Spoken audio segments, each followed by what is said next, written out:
एक गांव में बाबूलाल नाम का एक व्यक्ति रहता था। वो गांव में छोले भटूरे का ठेला लगाया करता था। बाबूलाल बहुत दयालु व्यक्ति था और उसके छोले भटूरे काफी लोकप्रिय भी थे। बाबूलाल गरीबों को मुफ्त में ही छोले भटूरे खिलाता था। बाबूलाल की पत्नी निर्मला हर बार की तरह आज भी शाम को बाबूलाल से झगड़ा कर रही थी। अजी मैं आपको समझा कर तंग आ चुकी हूँ, लेकिन आप हो कि मेरी बात एक भी नहीं सुनते। आधे से ज्यादा तो छोले भटूरे तो आप मुफ्त में बांट देते हो। अगर ऐसा ही हाल रहा तो वो दिन दूर नहीं कि जब हमें कटोरा लेकर घर घर जाकर भीख मांगना पड़ेगा। मैंने तुमसे कितनी बार कहा है अनीता, रोज रोज मुझसे झगड़ा मत किया करो। तभी बाबूलाल के घर पर उसका दोस्त गज्जू अपनी पत्नी आशा के साथ आ गया। अरे बाबूलाल भाई कैसे हो? सुना है कल मोहनलाल तुमसे बड़ी अकड़ में बात कर रहा था। बोल रहा था कि तुमने उसे 1 महीने से पैसे नहीं दिए। अगर कुछ दिनों में तुमने उसके पैसे नहीं चुकाए तो वो तुम्हारा ठेला भी जब्त कर लेगा और मारेगा अलग से। भाई साहब आप तो इनके दोस्त हैं, आप ही क्यों नहीं समझाते इन्हें कुछ? मैं तो समझा कर तंग आ चुकी हूँ। अरे भाभी मैं इस बेवकूफ को कई बार समझा चुका हूँ, लेकिन इसके सर पर लोगों की मदद करने का भूत चढ़ा हुआ है। कहीं किसी दिन ऐसा ना हो जाए कि इसे मदद की जरूरत ना पड़ जाए। गज्जू की बात सुनकर उसकी पत्नी आशा हंसती हुई बोली, अरे वो सब छोड़ो, ये देखो निर्मला, मेरा सोने का हार कल ही इन्होंने सुनार से बनवा कर दिया है। ये तो बहुत महंगा वाला हार लगता है। अरे महंगा वाला क्यों नहीं होगा, पूरे 5 तोले का है। निर्मला आशा के हार को हाथ लगाकर देखने लगी। तभी अचानक आशा पीछे हट गई। बुरा मत मानना निर्मला, कल ही खरीदा है और तुम्हारे हाथ भी गंदे हैं। तुम्हारे हाथ लगाने से कहीं ये काला ना हो जाए। अच्छा मैं तुम्हें यही हाथ दिखाने के लिए यहाँ पर आई थी। अब हम चलते हैं। आशा और गुज्जू वहां से चले गए और निर्मला गुस्से में सोने चली गई। अगले दिन बाबूलाल अपने छोले भटूरे का ठेला लेकर बाजार में चला गया। बाबूलाल के बगल में ही मुखिया का खास आदमी नरेश भी ठेला लगाता था। नरेश बाबूलाल को देखकर गुस्से से बोला, क्या आज भी अपने छोले भटूरे मुफ्त में बांटेगा? नरेश भैया मैं सिर्फ गरीबों से पैसे नहीं लेता। अबे बेवकूफ, छोले भटूरे कौन से यहाँ पर कार वाले गाने आते हैं? सब गरीबी गाने आते हैं। तेरी ये गरीबों को मुफ्त में खिलाने की आदत मुझे बर्बाद कर दे रही है। ये तो कोई बात नहीं हुई नरेश भैया। किसी गरीब को खाना खिलाना तो पुण्य का काम होता है। लगता है तू ऐसे नहीं मानेगा, तेरी मुखिया से शिकायत करनी पड़ेगी। इतना कहकर नरेश अपना ठेला लेकर मुखिया के पास चला गया। नरेश को गुस्से में देखकर मुखिया बोला, क्या बात है नरेश, आज इतने गुस्से में क्यों है? मुखिया जी वो बाबूलाल मेरे ही बगल में ठेला लगाकर लोगों को मुफ्त में खाना खिला देता है। अब आप ही बताओ, जब लोगों को मुफ्त में छोले भटूरे खाने को मिलेंगे तो भला मुझसे वो क्यों खरीदेंगे? मेरा बहुत नुकसान हो रहा है। नरेश की बात सुनकर मुखिया गहरी सोच में डूबकर बोला, तो चिंता मत कर, इसका उपाय है मेरे पास। इस बाबूलाल को गरीबों को खिलाने की बहुत आदत है ना। आज के बाद इसके पास इतने गरीब लोग आएंगे कि ये बाबूलाल उन्हें खिलाते खिलाते कंगाल हो जाएगा। मैं आपकी बात का मतलब नहीं समझा। अगर तू समझता होता तो तू मेरी जगह होता ना। बस तू निश्चिंत होकर यहाँ से चला जा, चल। नरेश वहां से चला गया। अगले दिन मुखिया ने अपने लोगों को इकट्ठा करके उनसे कहा, सुनो, तुम सबको मैंने यहाँ पर एक खास काम के लिए बुलाया। आज से तुम लोग सब गरीब बनकर बाबूलाल के ठेले पर जाओगे और उसके छोले भटूरे खाकर आओगे। देखता हूँ ये बाबूलाल कब तक मुफ्त में छोले भटूरे खिलाएगा। अगले दिन मुखिया के सारे आदमी गरीब बनकर बाबूलाल के ठेले पर पहुंच गए और उस दिन उन सब ने किसी भी ग्राहक को आने का मौका नहीं दिया। उस दिन के बाद वो सब रोज भेस बदल कर आते और बाबूलाल के मुफ्त में छोले भटूरे खाते। कुछ ही दिनों बाद बाबूलाल कर्जे में आ गया और अब कर्जदार उसे परेशान और घेरने लगे। बाबूलाल परेशान होकर ठेला लगाकर खड़ा था कि तभी मुखिया के आदमी संजू और नरेश वहां पर आ गए। क्या बात है बाबूलाल, आज कैसे मुंह लटकाए हुए बैठा है? ऐसी कोई बात नहीं मुखिया जी, आज तेरे चेहरे पर वो चमक नहीं दिखाई दे रही। अरे चमक कहाँ से दिखाई देगी मुखिया जी? बाबूलाल भैया को गरीबों को मुफ्त में छोले भटूरे खिलाने का बहुत शौक चढ़ा था, लेकिन अब तो इनके खुद के भूखे मरने के दिन आ गए। ऐसा कुछ नहीं है संजू भैया। अगर ऐसा नहीं है तो फिर तेरा मुंह भी लटका हुआ है। संजू सही कह रहा मुखिया जी। बाबूलाल मेरी एक बात समझ में नहीं आती, तू गरीबों को ही छोले भटूरे मुफ्त में क्यों खिलाता भाई? अमीरों में क्या कांटे लगे क्या है? क्या अमीर इंसान नहीं होते? किसी भूखे को खिलाना तो बड़ा पुण्य का काम होता है मुखिया जी, और किसी का कर्जा न चुकाना भी तो बड़ा पाप का काम होता है बाबूलाल। मैं आपकी बात का मतलब नहीं समझा। तू अच्छी तरह से समझ रहा है कि मैं क्या कहना चाहता हूँ। आज ही मेरे पास सीताराम और मोहनलाल तेरी शिकायत लेकर आए थे और बोल रहे थे काफी दिनों से तूने उनके पैसे नहीं दिए। मैं उनके पैसे जल्द लौटा दूंगा मुखिया जी। अगर 3 दिन के अंदर अंदर तूने उन दोनों के पैसे नहीं चुकाए ना तो गांव में पंचायत बैठाकर उन दोनों से 25-25 चप्पलें हर्जाने बतौर तेरे सर पर पड़वाऊंगा। ढोंगी कहीं का। इतना कहकर मुखिया वहां से चला गया और वहां मौजूद सभी लोग बाबूलाल को देखकर हंसने लगे। अब तुझे पता चलेगा बाबूलाल कि तूने मुखिया का और मेरा बहुत नुकसान करवाया है। शायद तू जानता नहीं था कि जो मैं छोले भटूरे का ठेला लगाता था ना, इसमें मुखिया का ही पैसा मिला हुआ था। मुखिया अपना नुकसान का एक पैसा तुझसे वसूल लेगा। तेरे सर पर चप्पल ना पड़वा दी तो फिर कहना। नरेश सही कह रहा बाबूलाल, तू तो बड़ी मुसीबत में फंस गया भाई।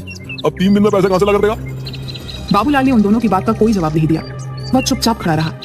रात में बाबूलाल जैसे ही अपने घर में घुसा, उसकी पत्नी ने उसे देखकर चिल्लाना शुरू कर दिया, आ गए सच्चाई के देवता, तुम्हारे पीछे गांव का मुखिया आया था।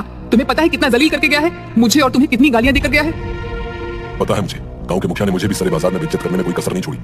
मेरी तो ये सोच सोच के हालत खराब हो जा रही है कि 3 दिन के अंदर पैसों का इंतजाम कहां से करूंगा। अब यही दिन देखना बाकी रह गया था। ले देकर हमारे पास यही एक रहने का घर था, पर अब तो मुझे ये भी बिकता हुआ नजर आ रहा है। जाओ इस मकान को भी बेचकर गरीबों और भूखमरों को मुफ्त में खिला देना। इतना कहकर निर्मला पैर पटकती हुई कमरे में चली गई और बाबूलाल पूरी रात नहीं सोया। अगले दिन बाबूलाल फिर से ठेला लेकर गांव की ओर चल दिया। बाबूलाल आज बहुत उदास था। वो अपना ठेला एक बरगद के पेड़ के पास खड़ा करके रोने लगा। हे भगवान, मैंने सुना था कि तू हमेशा दयालु लोगों की मदद करता है। मैंने तो गरीबों को मुफ्त में छोले भटूरे खिलाकर पुण्य का काम किया था, और इसके बदले मुझे क्या मिला? गांव का मुखिया सरेआम मेरी बेइज्जती करके चला गया। अगर 3 दिन के अंदर मैंने सीताराम और मोहनलाल के पैसे नहीं दिए तो बीच पंचायत में मुखिया मुझे चप्पल पड़वाएगा। मेरी क्या इज्जत रह जाएगी? अब मैं किसी भी गरीब को मुफ्त में नहीं खिलाऊंगा।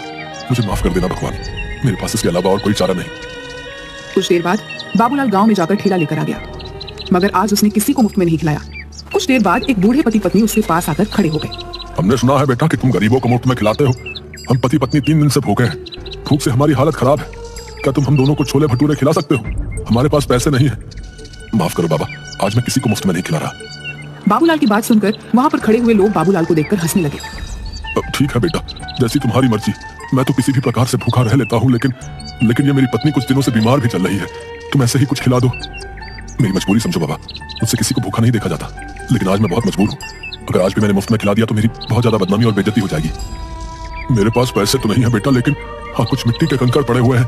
तुम उन मिट्टी के कंकड़ों के बदले मुझे और मेरी पत्नी को छोले भटूरे खिला सकते हो।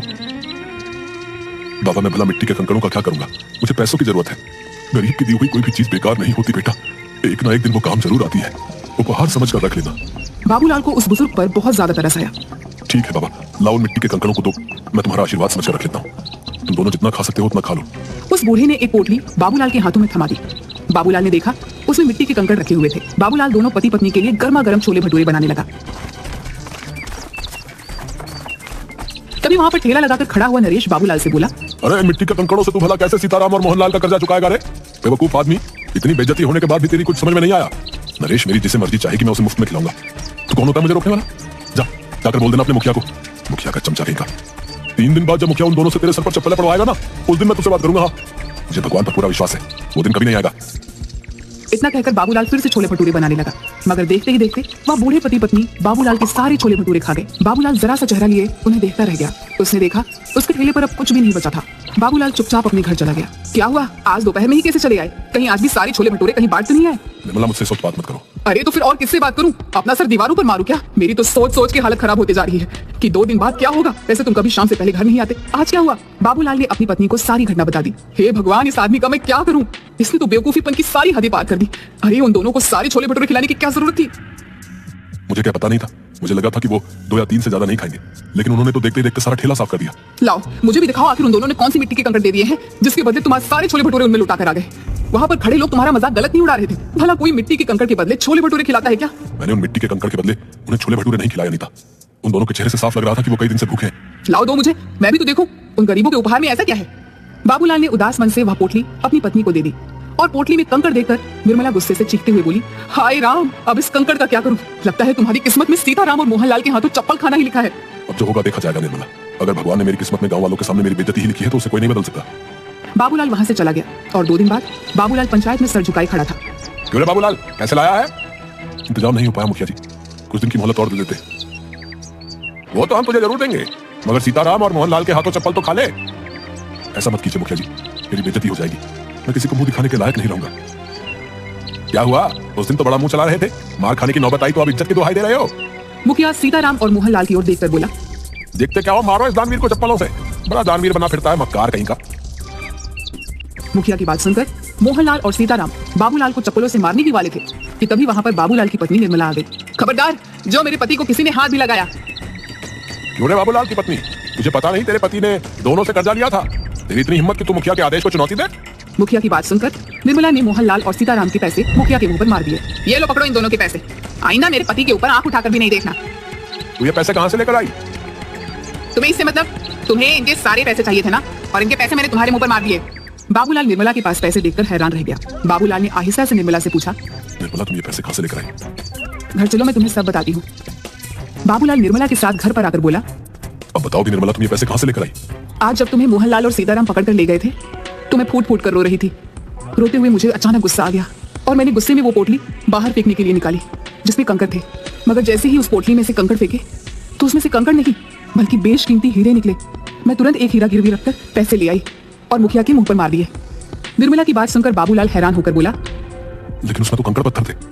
मैं भी हैरान रह गई थी। बहुत सोचने के बाद मुझे एहसास हुआ कि शायद वो दोनों बूढ़े पति पत्नी कोई मायावी लोग थे जो तुम्हारी मदद करने आए थे। निर्मला ने इतना कहा ही था कि तभी दरवाजे पर दस्तक हुई। निर्मला उन हीरों को देखने में खोई हुई थी। बाबूलाल ने जाकर दरवाजा खोल दिया। दरवाजे के बाहर वही बूढ़े पति पत्नी थे जो बाबूलाल की ओर देखकर मुस्कुरा रहे थे। आप दोनों कौन हैं? हम दोनों देव हैं। 2 दिन पहले तुम जिस बरगद के पेड़ के नीचे खड़े होकर भगवान से बातें कर रहे थे, हम दोनों तुम्हारी बातें सुन रहे थे। हमें लगा कि तुम्हारी मदद करनी चाहिए। मैं आप दोनों का कैसे शुक्रिया अदा करूं? अगर तुम्हें हमारा शुक्रिया अदा करना है तो एक बात ध्यान रखना, इन हीरो को बेचने के बाद तुम बहुत ज्यादा अमीर हो जाओगे, लेकिन कभी भी गरीबों को खाना खिलाना मत भूलना। चाहे कितनी भी अड़चने आए, चाहे कितनी भी परेशानियां आए, याद रखना भगवान उस व्यक्ति को बहुत ज्यादा पसंद करता है जिसके दिल में दूसरों के लिए दर्द होता है। इतना कहकर वो दोनों बूढ़े पति पत्नी वहां से गायब हो गए। उस दिन के बाद बाबूलाल देखते ही देखते बेहद अमीर हो गया, लेकिन वो आज भी गरीबों को मुफ्त में छोले भटूरे खिलाता है।